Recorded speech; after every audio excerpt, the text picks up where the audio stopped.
Hey, what's up, YouTube, and welcome back to the Knicks Cave. I'm Jan, the Knicks fan, your host. And before we get into the video, I want y'all to do me one small favor. I want y'all to hit that like button. Don't forget to subscribe, leave a comment, and if you want to know when the next video drop, slap that notification bell. Well, like I said in the thumbnail, is RJ Barrett ready to be the #1 option for the New York Knicks? In my mind, I believe so, and I'm gonna give you a few reasons why. Lately, you have seen RJ Barrett explode, and this is not nothing out of the ordinary. He do this every year, but what make me feel that he can be the #1 option of this team is that he's growing. And in his rookie year, he did the same thing. Started off slow and then came on strong, padded. You know what I'm saying? I ain't gonna say he padded his stats because he was working on his game. The person that's padding his stats, I'll get to that in the second half of this video. His last year, he did the same thing. Every year, he improved. But the way he does it, he starts off slow. Yes, I have to admit. But I think he started off slow because he be adjusting his game to Julius Randle. Julius Randle has been the first #1 option on this team. So he be taking a second seat, back seat, well, matter of fact, a back seat to Julius Randle. And I think that's why he be having these slow starts or erratic starts. But against the Clippers, he dropped 28 points. He had a couple of 30-point games so far. And that Cleveland game was a heartbreaking loss because we could have won that game if you ask me. A couple of blunders and mistakes coaching, which will be in part 3 of my video. And when I get to tips, you heard him, you know what I'm saying? Yeah, like I said, this man could take over the #1 option for the New York Knicks. And if you watch the game, the second half of that Cleveland game, when RJ Barrett was the focal point of the offense, especially with the bench, we made a comeback. Not only we made a comeback, we took the lead. Once Julius Randle got back in the game, y'all see what happened. I don't always like to get on Julius Randle, but lately it's getting a little frustrating the way this man's playing. The expressions on his face when he's walking up and down the court, when he make a foolish mistake or something. It's just the man is unprofessional. You know what I'm saying? I don't know what's going on. And I say a disclaimer, he might be having problems at the home with the wife, the missus, I don't know. But let's get right back to RJ Barrett so I can prove to you that this man needs to be the #1 option for the New York Knicks going further down his line in this season right here. Not next season, right this season right here. Like I said, he had 24 points against the Cavaliers. He had 5 rebounds, 4 assists, 2 steals. He shot 56% from the field. His blunder, his weakness, or whatever you want to call it throughout that game, he shot 25% from downtown. He's going to need to work on that. He went 1 for 4. He played 34 minutes. For this man to be a superstar in this league, not just take over the #1 option of New York Knicks, he can do that right now. But for RJ Barrett to be a superstar in this league, he's going to have to work on his mid-range jump shot and on free throws. He got the desire. He's a very ambitious player. Matter of fact, he's everything Julius Randle's not. You know what I'm saying? But Julius Randle, even when Julius Randle was playing very well with us for us last year, I still see the qualities of a superstar and more so in RJ Barrett than I do in Julius Randle. I admit you with some stats with RJ Barrett, the further justify what I'm talking about. All right, let's slide right here real quick. In his last 5 games, RJ Barrett would score what? Matter of fact, I ain't even go to his last 5 games. I'm just going to go to the whole month of January. In the month of January, he averaging 23 points. From the field, he's shooting 45%. From downtown, it's 42%. He, like I say, he have to work on his free throws at 67%. He averaging 3 assists per game, 0.3 blocks, and 2 turnovers. And that's not bad, you know what I'm saying, compared to what Julius Randle was averaging in the month of January. I'm just going to compare him in the month of January. In the month of January, Julius Randle was averaging 17 points. He's shooting 39% from the field, 28% from downtown, 71% from the free throw line. He's averaging 5 assists, 0.9 steals, and 3 turnovers a game. And he's playing 20. Well, that was what's going on. Julius Randle's averaging how many minutes per game? Real quick. 42 minutes a game. But if you just look at the month of January, as a matter of fact, I'm just gonna go down to I'm gonna go back to December. Be honest with you, what Julius Randle was averaging in December to compare. He was averaging 19 points, just above his norm, which he averaged 18 points a game. RJ Barrett in December, he was having 17 points, averaging 17 points a game. And this is what I mean by starting off slow, because back in November it was 12, but at the start of the season off, he was averaging another 17-point game in October. He took a little dip. And this is what I'm talking about when he got to take a backseat to Julius Randle. That's when his points really dropped. But when he take control of the game the way he want to play and go to the hoop and have the night, he usually have a 24, 25-point night. We don't usually see that because he's deferring to Randle most of the night. So, in my mind, and I know a lot of you out there might think I'm overstepping and I might be getting a little ahead of myself with RJ Barrett becoming our number one offensive for the New York Knicks. But think about it. You know what I'm saying? Julius Randle don't have the composure. He don't have the mentality. You know what I'm saying? He what he's displaying these last couple of games is it's weak.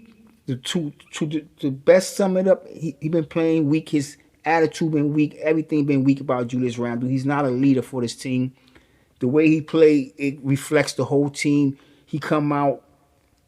I mean, like he be having, like I say, he averaged 5 assists a game, but he's our power forward.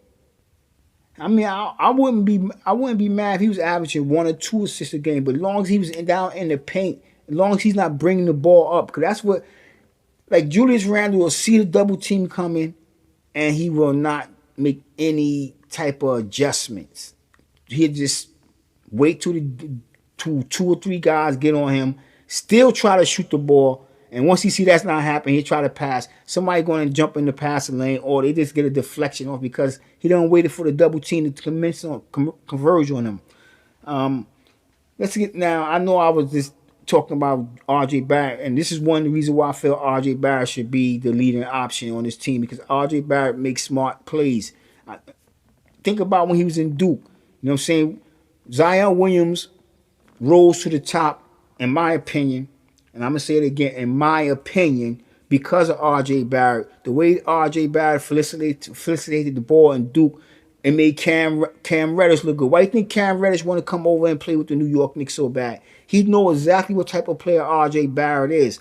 And if somehow we was to get a trade package that would favor the New York Knicks and keep our young core and RJ Barrett, I'm not going to lie to you. This is going to be another video, but I would like my man over there in San Antonio, that young guy over there. It's a couple of guys, it's a couple of ways the Knicks can swing it. He can go to Sacramento King, hit up Wasacom off the bench, because Sacramento King is loaded over there in point guards after. But let's get back to this video right here. So I'm more focused whether I can just give you that attention in my next video. Well, back to RJ Barrett. Like I said, RJ Barrett, he's everything Julius Randle's not. And I think New Orleans seen it. The Los Angeles Lakers seen it. I mean, everybody want to say it was just because they wanted to get Lonzo Ball. But Julius Randle came out of college well respected, and they must have seen something in him to get rid of him for Lonzo Ball, because Lonzo Ball was basically known as a passer, not that much of a scorer coming out of college. You know what I'm saying? And he had to work on that jump shot. So I don't know, but with RJ Barrett was the number one, and when the draft, before the draft coming out of high school, RJ Barrett was the number one player. You know what I'm saying?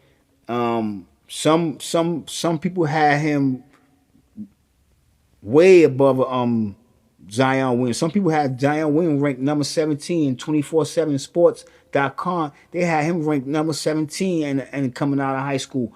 RJ Barrett, to me, and like I said again, my opinion, this dude is born for greatness. He just got to get the chance, and he's not going to get the opportunity under Julius Randle.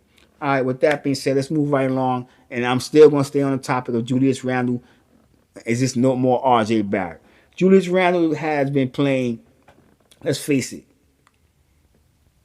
when you look at his stats, you're gonna say, okay, the man had 19 points this game, 18 points this game. Matter of fact, let's go right here. It's real. Like I don't really like this making stuff. It gotta be correct. You know what I'm saying? I want to give y'all everything. And most of these games be losses. That's the thing. They'll be losses. One night loss against Chicago, he had 30 points. Denver, 24 points. The loss against Indiana, 18 points. Houston, another 20 points. And most of the losses, he have 20-something points. He be having 10, 12 rebounds, 5 assists. But to me, I just be feel like he be like Karl Anthony Towns said that Russell Westbrook just like padding his stats. If anybody pad their stats, it's Julius Randle. And that's what I meant by he being selfish. And right now, the way he's playing, he'll make a good play, come down, hit a basket, come back down, get a good assist. And then the next 3 plays, he'll turn the ball over twice, make a dumb, boneheaded shot, get trapped in double teams. And then the expressions that be on his face when he's coming up the court after he do something, it's like, I don't know, man. He's no Carmelo Anthony. I'm going to be honest with you. If we had Carmelo Anthony with the players that we have right now, and Carmelo Anthony at least 3 or 4 years ago, we'd be a team. We'd be in the playoffs. I'll tell you right now, we would be in the playoffs. Matter of fact, 8 years ago to the day, Carmelo Anthony dropped 62 points. Broke a franchise record. Not too many players other than Devin Booker have scored that much points in the game.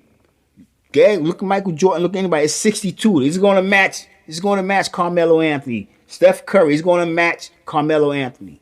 You know what I'm saying? The only person who scored more than that, it was Devin Booker. But Carmelo Anthony, he was a special player. Much we want to hate him, he was a special player. And Julius Randle was not in that category. If Carmelo Anthony had a bad game or he messed up, he's going to face the media. Sometimes he ain't friendly, but he never run away from the media. He mans up. And with that being said, I'm going to let you go over and watch what Tibbs had to say about the game, that final call, that final play. I mean, everybody was puzzled. I was puzzled. And they was in Cleveland, and Cleveland fans was puzzled. Like, what kind of call was that? And that's why I be trying to point out that Tibbs is a great defensive coach, but he's not offensive minded. Like, you to try to say to get the ball down. True. It was only 2 seconds left in the game, but at the same time, you want to get something closer to the rim. You draw something that's going to be closer to the rim. I don't know if the guys did other what he did, but the first thing he did wrong, he put the ball in Julius Randle's hand. When the inbound pass, it was going to Julius Randle, and it was from Julius Randle to make the decision. And that's what he messed up at. And with that being said, you know what I'm saying? Like I said, you can watch the video a little first. But with that being said, I want everybody to stay safe, stay healthy. God bless.